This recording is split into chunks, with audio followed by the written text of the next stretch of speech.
राधे राधे दोस्तों, श्री कृष्ण की अनेकों अनंत प्रेमिकाओं के साथ उनकी प्रेम कथाएं तो आपने बहुत सुनी होंगी, पर आज हम आपको श्री कृष्ण की ऐसी अनंत प्रेमिका के बारे में बताने जा रहे हैं जो हर पल श्री कृष्ण के साथ ही रहती हैं, जिनकी रोज संसार पूजा करता है श्री कृष्ण को पाने के लिए।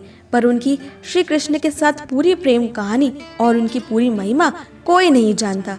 हम बात कर रहे हैं श्रीमती वृंदा देवी की, यानी तुलसी महारानी की। वृंदावन वन का नाम वृंदा देवी के नाम पर ही पड़ा है। अगर कोई भगवान कृष्ण का थोड़ा सा भी प्रेम प्राप्त करना चाहता है तो उसे देवी वृंदा की पूजा करनी ही पड़ती है। उनकी पूजा किए बिना भगवान कृष्ण का ध्यान आकर्षित करना भी संभव नहीं है, क्योंकि वह भगवान कृष्ण की सबसे प्रिय हैं। उनकी पूजा करना कृष्ण को प्रेम करने के बराबर है। कृष्ण प्रेम और भक्ति का हर रास्ता श्री वृंदा देवी से होकर ही जाता है। पद्म पुराण में तुलसी की महिमा का वर्णन करने वाले 30 अध्याय हैं। श्री कृष्ण को तुलसी से इतना प्रेम है कि उन्हें महारानी भी कहा जाता है। वायु पुराण में कहा गया है, सर्वोच्च भगवान हरि बिना तुलसी के किसी की पूजा स्वीकार नहीं करते।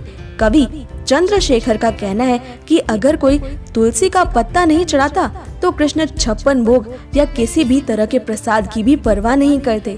श्री कृष्ण सत्य में अपने आप को उस भक्त को बेच देते हैं जो केवल तुलसी का एक पत्ता उन्हें चढ़ाते हैं। श्री कृष्ण ऐसे भक्त के इतने ऋणी हो जाते हैं कि उन्हें खुद भी समझ नहीं आता कि ये ऋण कैसे चुके, इसलिए वह खुद अपने भक्त की ओर खींचे चले जाते हैं। दोस्तों, तुलसी श्री कृष्ण का जीवन है। अपनी लीला शक्ति से वृंदा देवी श्री राधिका कृष्ण की सभी लीलाओं का आयोजन करती हैं।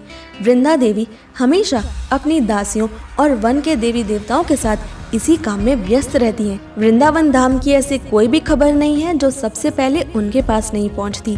गोस्वामियों के अनुसार श्री राधा कृष्ण की लीलाओं में वृंदा देवी का एक बहुत ही अनोखा और उन्नत स्थान है।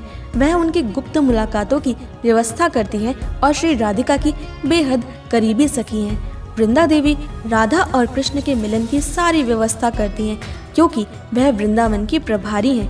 वृंदा देवी राधा और कृष्ण को जगाने का भी काम करती हैं। राधा की ओर से वृंदा देवी ही श्री कृष्ण को प्रेम पत्र और हाथ से बने अनेकों उपहार, फूलों की बालियां इत्यादि और माला आदि श्री कृष्ण को अर्पण करती हैं। देवी वृंदा ने ही अपना संपूर्ण राज्य वृंदावन का वन श्रीमती राधा रानी को अर्पित किया था। इसलिए श्री राधा को वृंदावनेश्वरी यानी कि वृंदावन की रानी के रूप में भी जाना जाता है और भगवान कृष्ण यहाँ के राजा हैं। श्रीमती राधिका ने एक बार ललिता सखी और विशाखा सखी को बुलवाया और वृंदा देवी व श्री कृष्ण के प्रेम को साकार करने की योजना भी बनाई थी। राधा और उनके सखियों ने 2 लोगों के बैठने के लिए एक बेहद सुंदर सिंहासन को बनाया था। उस पर माता वृंदा और कृष्ण बैठे। एक पुजारी की भूमिका निभाते हुए स्वयं ललिता सखी ने शादी के मंत्रों का जाप किया था। श्री राधा ने खुद श्री कृष्ण और वृंदा देवी के बीच फूलों की माला का आदान प्रदान करवाया था और इस तरह भव्य रूप से वृंदा देवी और श्री कृष्ण का प्रेम विवाह हुआ था। दोस्तों, वृंदावन पूरी तरह से वृंदा देवी की कृपा के ही अधीन है। वृंदा देवी की दया के बिना श्री कृष्ण की गोपनीय लीलाओं में प्रवेश करना ही संभव नहीं है। उनकी दया के बिना भगवान कृष्ण का प्रिय बनना लगभग असंभव है।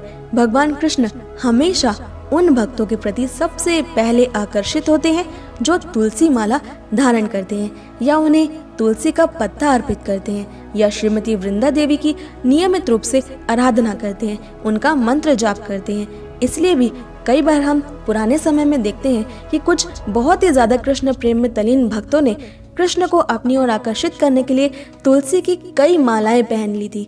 ये कृष्ण का देवी वृंदा के प्रति प्रेम ही तो है। दोस्तों, कृष्ण और उनकी ब्रज लीलाओं को वृंदा देवी के दया के बिना देखना और समझना लगभग असंभव है। वृंदा देवी की दया से असंभव भी संभव हो सकता है। यहाँ तक कि श्री ब्रज मंडल में प्रवेश करने की अनुमति भी अगर किसी व्यक्ति को मिलती है तो ये दर्शाता है कि उस व्यक्ति को वृंदा देवी की कृपा प्राप्त हुई है।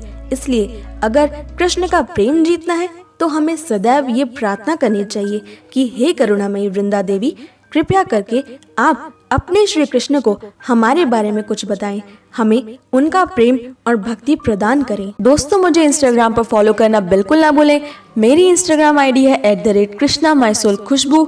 अपनी इंस्टाग्राम आईडी का लिंक मैंने डिस्क्रिप्शन में दे दिया है और यहाँ आपको जानने को मिलेंगे कान्हा के जीवन से जुड़े बेहद अद्भुत छोटे छोटे तथ्य और बेहद खूबसूरत कोट्स। आपको कैसी लगी ये वीडियो हमें कमेंट करके जरूर बताएं और अगर आपको ये वीडियो पसंद आई तो इसे लाइक, शेयर और हमारे चैनल को सब्सक्राइब करना बिल्कुल भी ना भूलें।